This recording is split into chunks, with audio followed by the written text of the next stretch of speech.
I get lower? This is not a good seat at all. I don't even know what this shot looks like. We're rolling. I just got back from improv rehearsal. You can't get that. Been a pretty interesting season.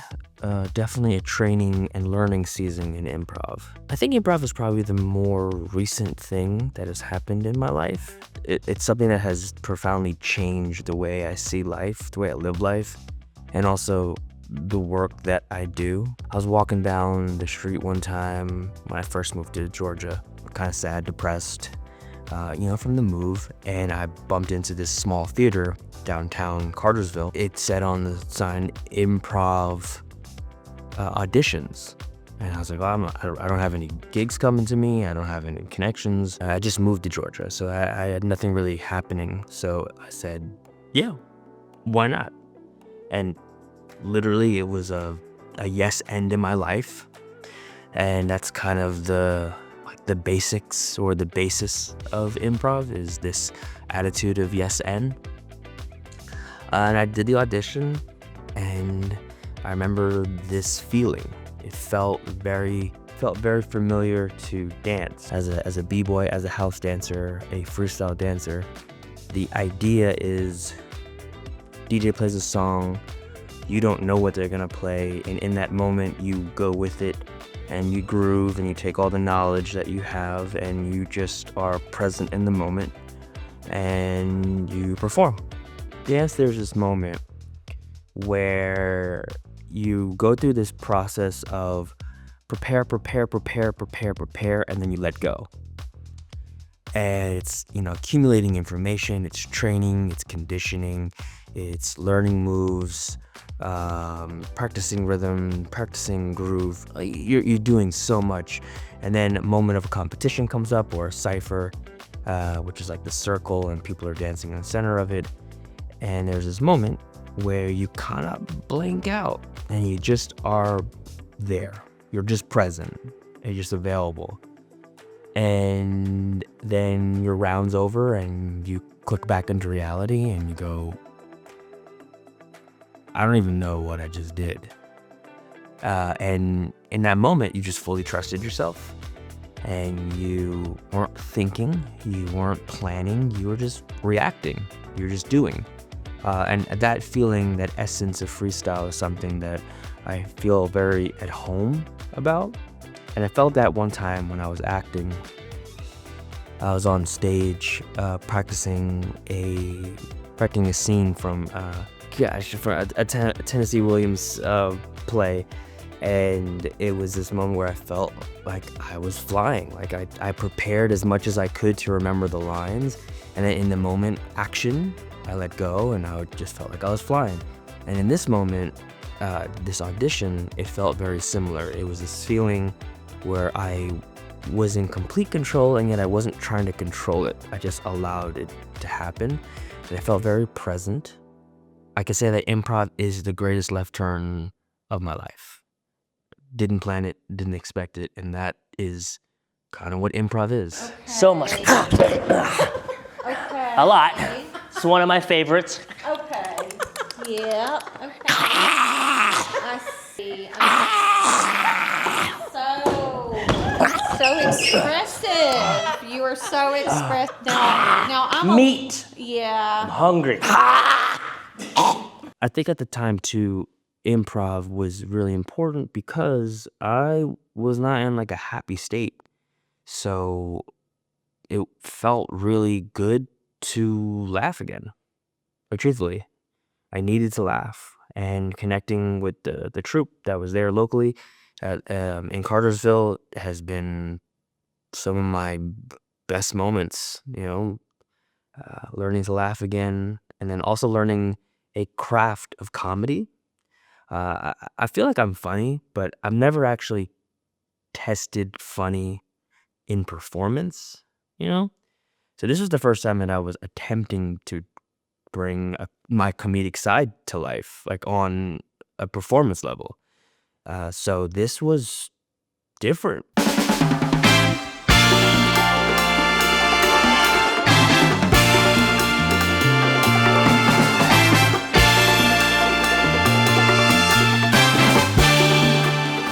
I like to start improv with physicality. Because I'm a dancer, one thing that I'm really interested in is how can you take your physical abilities, like the ability to move in slow motion as a dancer, the ability to isolate certain movements, the ability to mime, to paint picture whenever you're doing something, like being able to do those things and like knowing how to do it, how to emphasize, and also how to stretch reality with your body, like to do things that are unexpected. I love that being a dancer and then bringing that into improv has been a really fun thing. So in one sense, I start with the physicality because it's a strength of mine, but also it helps me with characterization. Posture is a big thing. How does if you get a prompt and it brings some sort of inspiration, how does this character stand? Like are their hand under the hips? Do they think? Are they open? Are they wide with their hands? Like, what's the physicality of a character? So for me, building on a performance aspect, in a moment, what helps me get and ground a character faster is the physicality. The more I did it, the more I realized that it's very similar to dance, but very different.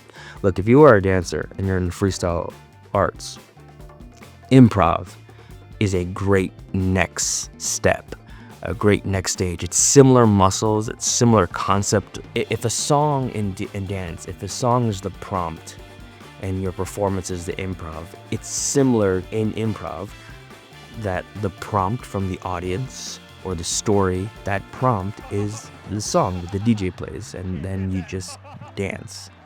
And if you can find a way to do that joyfully and kind of lose yourself in it and just be present, there's a lot of magic that can come out of those moments. And I'm still learning, truthfully. Like, I've only been doing improv for a year. I feel very new to it, so there's a lot of humility that comes with that. There's just so much more to learn and so much more people to connect to, and I feel very grateful to have discovered improv, or that improv found me. I don't know. It feels right. I just came from this whole filmmaking, acting journey in South Florida. At the tail end, I really got into acting, and I did a couple projects and got on a couple of really cool productions, and they were inspirational. I think the interesting thing about that experience was directors would encourage me to improv. It was very familiar. So when I moved to Georgia, I've always seen like Whose Line Is It Anyway? At the time, Middleditch and Schwartz came out on Netflix. That was this piece of improv work, two-man show, Ben Schwartz and Tom Middleditch, that I remember it creating a sense of curiosity. I'm like, oh, that's a pretty interesting piece of work, but I've never seen long form improv before. I don't really know where the path of improv will take me, but I know that it's the most curious part of my life right now. I love my film direction, and I love the work that I get to do as far as telling stories and the production company, but I'm very curious on improv, like its capabilities.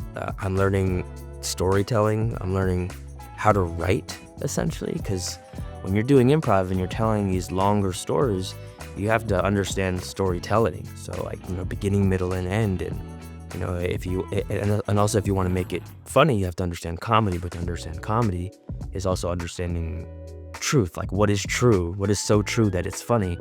And it's a lot of brain work, and I'm really enjoying it. But it's making me a better creator. It's making me a better storyteller. So regardless of whether I do it in an actual performance, I feel like improv is like dance. Like, I could just do it for the rest of my life, and as long as I have it, I'm good. Like, I'm happy. Even if I'm not booking anything, or if I'm not putting anything out into the world, if I have improv, I'm gonna be okay.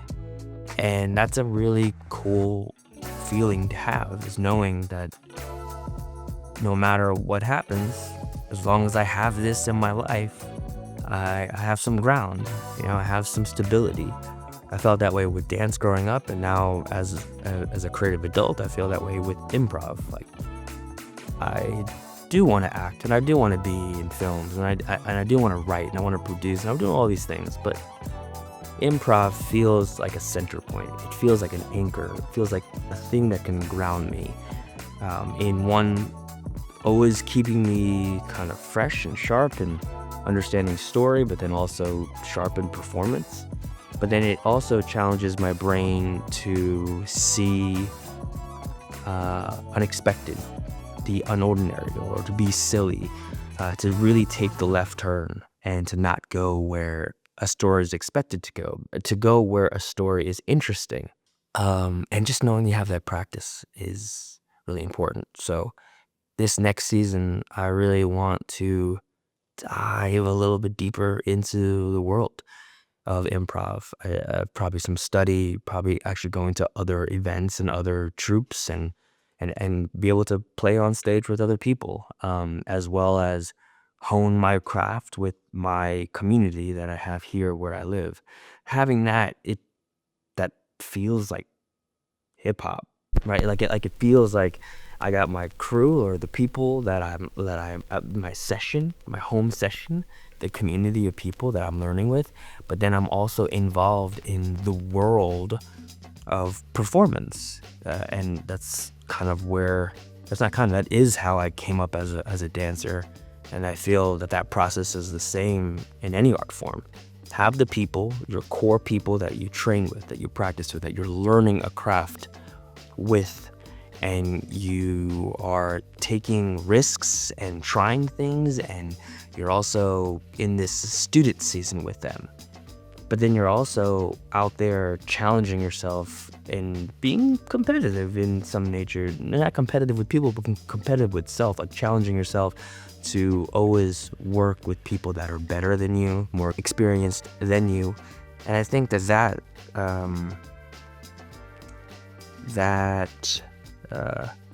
regimen in anyone's life is healthy, to always be in creative process regardless. Oh, Keith Whitney. He did that duet with Outcast. Outcast. Yo. Knowing that I have improv, I feel on a creative level, feel safe. And then knowing that I have improv on a professional level, I feel like it's unfair, because you're learning certain skills, like how to write in real time, and how to take mistakes and make them into gold, right? And you're learning to take the left turns in production, especially on like a film level. I go into this mentality that something will go wrong, and that something that goes wrong is not always a bad thing. That sometimes it's the very thing that you need for production to be enhanced, or for the story to get better, or it might be the thing that you never knew you were looking for, but it's the thing that glues it all together. So being open to taking those left turns is in production, but it's also something that I'm learning in improv, that those areas that you don't expect, if you take them, they'll take you down these paths, and you'll find a great story. And that cycle, that recipe, having that in my life is really helpful creatively. I'm no guru, on what improv is. You could talk to other people that are way more educated and experienced than me. I'm just sharing what I know. So, a couple takeaways. I think anyone in the performing arts should do improv because it's fun, but also it challenges your brain in ways that I think we all need it. We all need to laugh, and we all need to also understand story, and we need to learn how to listen. Improv, I think, is a lot more about being present and listening to your scene partner and trusting each other. But it's hard to improv if you're like dictating it. Like I had those moments where it's just me speaking, talking more. And over time that just becomes pretty boring and uninteresting. But the interesting part is the relationship that you have with your partner. So like exploring that in the scene and listening to each other, you end up creating and building a nice little universe. But that's also a practice, listening. It makes you a better improver and also a better performer, but also a better person. I'm learning that I actually don't know much about comedy, so I actually have to study comedy. Improv is a communal experience. It's with an audience, it's happening right then and there, and it will never happen again. And when you have this interaction with the audience, you don't know what's going to be funny or what they think is funny. And a lot of the times, what is funny is the collaborative effort between audience and stage performance. And that's one thing I love about improv is it's a true communal experience. I'm learning that improv is about taking time. And there's a difference between short form and long form. And short form is kind of the whose line is it anyway? And that stuff is genius, like how fast people can be. And then there's long form, that is you're telling a whole story. Neither is better than the other. They're similar but different art forms. I'm very grateful that in the beginning stages of my journey, I was introduced to both and practiced both and was able to perform both and also bomb on both, like some not everything's a hit and that's okay. But long form is something that I'm still learning. And I want to take a significant season to really dive into it and trial and error and practice it. So there's a lot. There's studying comedy, there's being present, there's the physicality, there's the characterization, there's learning how to tell a story, listening, trusting your troupe, working with other people. There's a lot of moving parts. That's what I love about a craft, is it challenges you in many ways. And if you can find a way for it to enhance not just your profession, but also your life, that's a win, I think, in anything that you do.